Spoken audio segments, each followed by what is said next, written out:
Ya, bagi para debitur ataupun nasabah yang terjebak dengan pinjol ataupun aplikasi pinjaman online, tentunya sangat khawatir dengan kedatangan yang namanya DC lapangan. Apalagi kalau kita telat bayar ataupun bahkan gagal bayar. Kalau telat bayar sih itu artinya masih bisa kita kejar lah ya. Tetapi kalau misalnya gagal bayar itu artinya kita memang tidak punya uang sama sekali untuk membayar utang tersebut. Nah, terkhusus untuk kesempatan video kali ini yang akan saya bahas adalah apakah ada DC lapangan dari aplikasi pinjol Uatas. Nah, di sini tentunya banyak sekali teman-teman ya yang penasaran dengan aplikasi-aplikasi pinjol yang resmi, dan Uatas ini juga termasuk pinjol yang resmi. Apakah dari pinjol Uatas ini akan menurunkan DC lapangannya ketika ada nasabah ataupun debitur kita sebutnya ya, yaitu orang yang berhutang dari aplikasi pinjol? Apakah mereka akan datang ke rumah si debitur yang gagal bayar ini? Nah, jawabannya tentunya di sini kita akan lihat terlebih dahulu ya.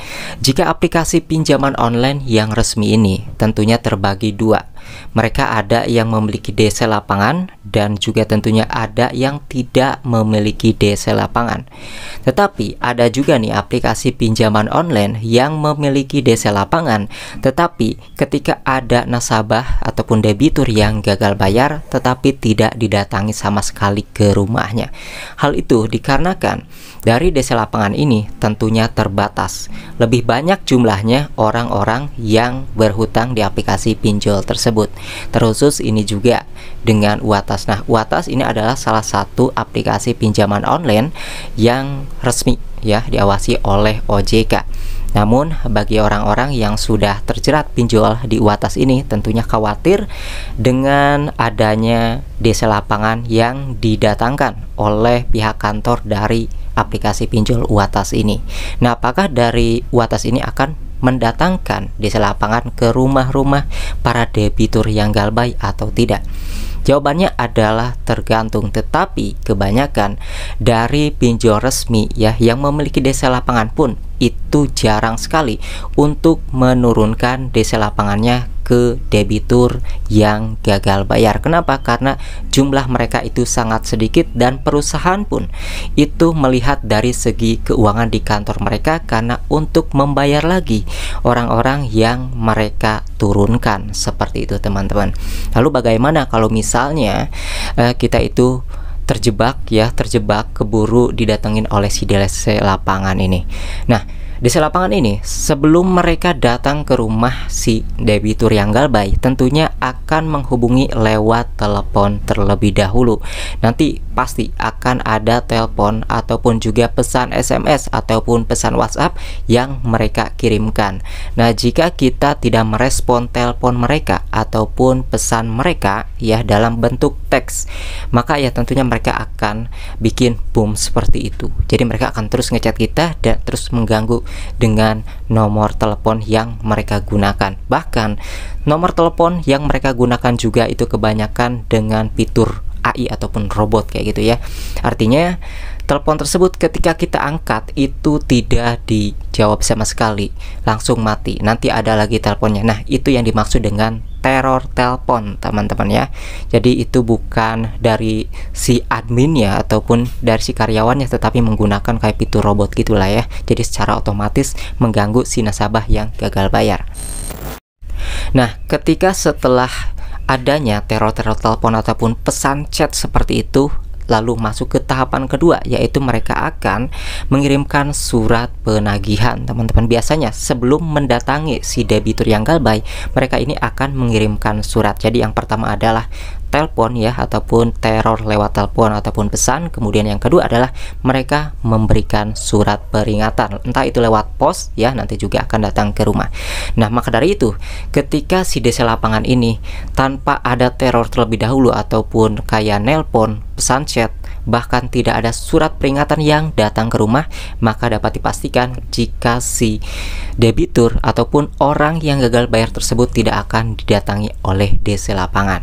Nah, misalnya kalau misalnya sudah teror telepon tersebut sudah dilakukan ya oleh pihak sana, kemudian juga dari surat peringatan sudah didatangkan ke rumah si yang gagal bayar, maka siap-siap didatangi oleh si DC lapangannya.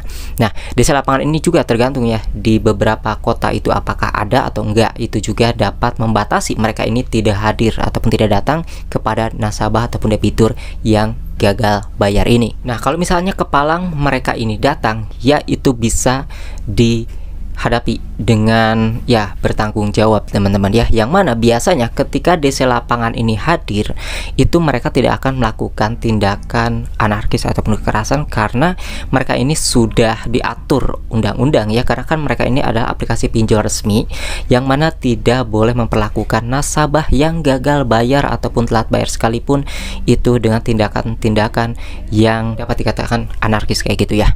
Nah, maka dari itulah disitulah kita bisa berbicara ya ataupun berkomunikasi dengan si DC lapangan yang datang ke rumah tersebut dengan meminta keringanan ataupun juga waktu untuk membayar utang-utang tersebut.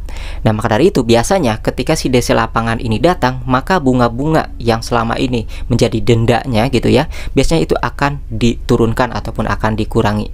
Maka dari itu ketika DC lapangan ini kalau misalnya sudah terpojok-pojok amat gitu ya, mereka sudah datang ke rumah, maka ya jawablah dengan sejujur-jujurnya kalau misalnya kalian tidak memiliki uang saat itu untuk membayar, tapi biasanya di situ ada komunikasi untuk menurunkan bunga yang kalian miliki ya, dikarenakan kalau misalnya kita pinjam uang kan itu telat pasti akan ada denda. Nah, biasanya denda dan bunganya ini akan diturunkan guys. Maka dari itu ketika ada DC lapangan seperti itu ya hadapilah dengan secara gentle ya. Jadi jangan takut karena mereka tidak akan melakukan tindakan-tindakan yang tidak diinginkan kayak gitu ya. Karena aplikasi pinjol resmi ini adalah aplikasi yang memang sudah ada aturannya sendiri dari sananya. Maka dari itu kesimpulannya sebenarnya dari DC lapangan ini ada dari atas, jawabannya ada, tetapi mereka juga melihat dari keuangan kantornya karena untuk membayar DC lapangan ini ya mereka harus mengeluarkan modal lagi. Kemudian dari kantor-kantor di wilayah-wilayah tertentu apakah ada di kota-kota tertentu dan apakah mereka juga jumlahnya banyak, itu juga yang menyebabkan mereka akan datang atau tidaknya ya, karena banyak sekali nih orang-orang yang berhutang di aplikasi pinjol itu bukan satu orang dua orang. Maka dari itulah kenapa kalau misalnya ada orang yang telat bayar ataupun gagal bayar meskipun itu puluhan juta, jarang sekali didatangi oleh DC lapangan guys.